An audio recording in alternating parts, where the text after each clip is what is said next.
Ертеде бір ауыл болыпты. Сол ауылда Мехмет деген иманды жүзді намазхан кісі болған екен. Ол кісі үйіне құдайы қонақ болып келген барлық адамды барын беріп, күтіп, риза қылып қайтарады екен.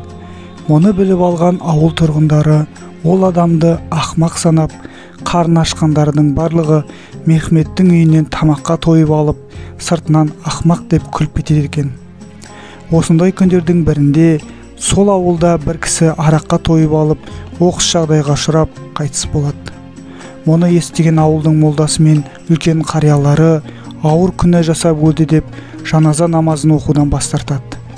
Жаназа оқитын адам таба алмай дал болып жүрген адамдардың есіне баяғы Мехмет түседі де барлығы мысқылдап, анау ақмақ Мехметке айтайық, оған бәрібір ғой, сол оқысын жаназаны деп Мехметке адам жібереді.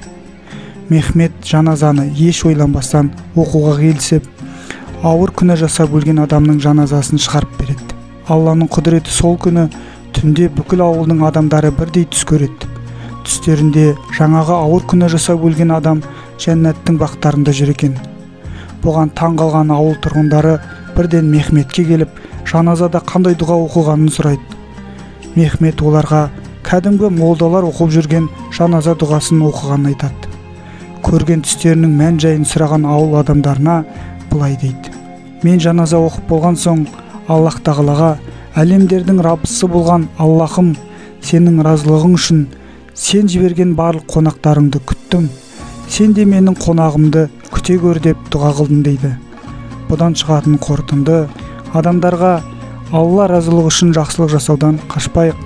Адамнан қайтпаса да Алладан қайтады. Ешкім мәңгі өмір сүрмейді. Ертең бәріміз де кетеміз ғой.